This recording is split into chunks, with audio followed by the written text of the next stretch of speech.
आज हम देखेंगे प्रश्नावली 13.1 का प्रश्न 2। चलिए देखते हैं प्रश्न क्या बोलता है।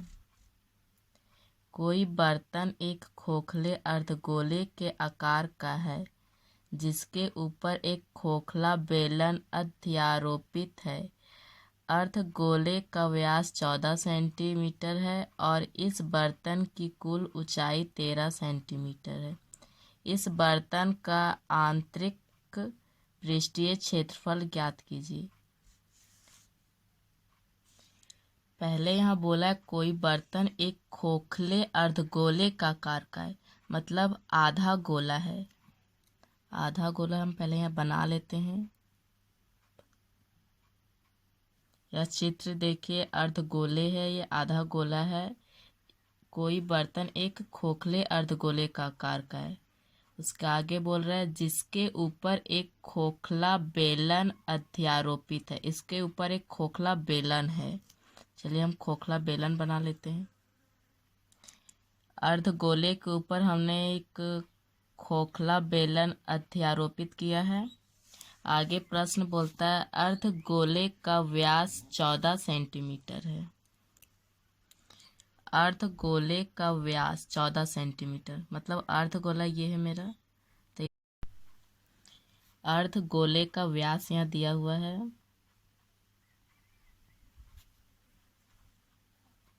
14 सेंटीमीटर। तो अर्धगोले का त्रिज्या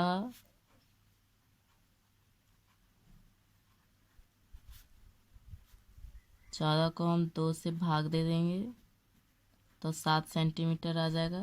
मतलब इसका त्रिज्या 7 सेंटीमीटर अर्धगोले का। बर्तन की कुल ऊंचाई 13 सेंटीमीटर।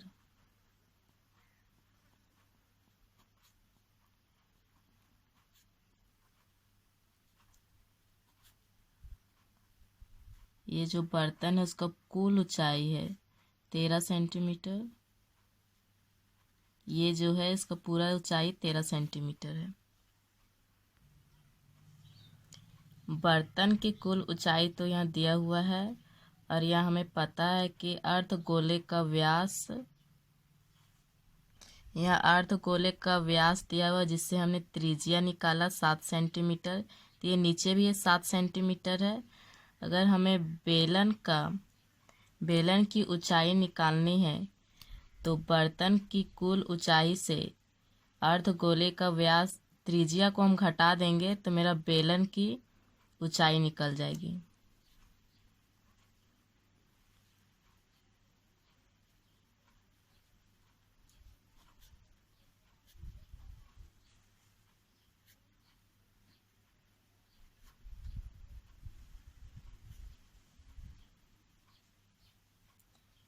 तेरह में हम -7 करेंगे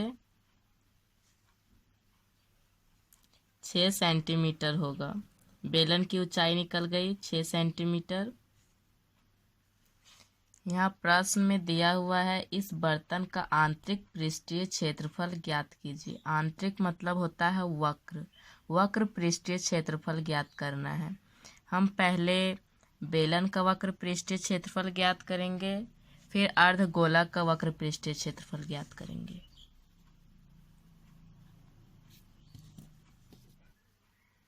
बेलन का वक्र पृष्ठीय क्षेत्रफल 2πRh।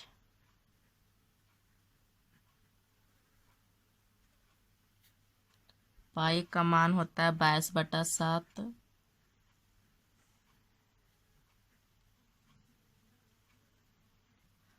और आर यहाँ दिया हुआ है 7 सेंटीमीटर और बेलन की ऊंचाई 6 सेंटीमीटर। 7 7 कट गया। 22 दूनी 44 गुना 6। 22 को अब 6 से गुना करेंगे तो 264 सेंटीमीटर स्क्वायर। बेलन का वक्र पृष्ठीय क्षेत्रफल निकल गया अब हम अर्धगोला का वक्र पृष्ठीय क्षेत्रफल निकालेंगे। अर्धगोला का वक्र पृष्ठीय क्षेत्रफल 2πr²। 2 इंटू पाई का मान 22/7 और r मेरा यहाँ 7 दिया हुआ है, तो यहाँ स्क्वायर बोला है तो 2 बार इसे लिखेंगे। 7 7 कट जाएगा और 22 दूनी 44, 44 गुना 7, इसको गुना करेंगे तो 308 सेंटीमीटर स्क्वायर। अर्धगोला का वक्र पृष्ठीय क्षेत्रफल निकल गया 308 सेंटीमीटर स्क्वायर। अब प्रश्न बोलता है इस बर्तन का आंतरिक पृष्ठीय क्षेत्रफल ज्ञात कीजिए। आंतरिक पृष्ठीय क्षेत्रफल ज्ञात करने के लिए बेलन का वक्र पृष्ठीय क्षेत्रफल, अर्धगोले का वक्र पृष्ठीय क्षेत्रफल जो आया है उसे हम जोड़ देंगे। जोड़ने से आंतरिक पृष्ठीय क्षेत्रफल ज्ञात हो जाएगा। अब बर्तन का आंतरिक पृष्ठीय क्षेत्रफल, बर्तन का आंतरिक पृष्ठीय क्षेत्रफल बराबर बेलन का वक्र पृष्ठीय क्षेत्रफल प्लस अर्धगोले का वक्र पृष्ठीय क्षेत्रफल। बेलन का वक्र पृष्ठीय क्षेत्रफल मेरा आया था 264 प्लस अर्धगोले का वक्र पृष्ठीय क्षेत्रफल 308 सेंटीमीटर स्क्वायर में था यह। इसे जोड़ने से आएगा 572 सेंटीमीटर स्क्वायर। बर्तन का आंतरिक पृष्ठीय क्षेत्रफल 572 सेंटीमीटर स्क्वायर आएगा, यही आंसर है।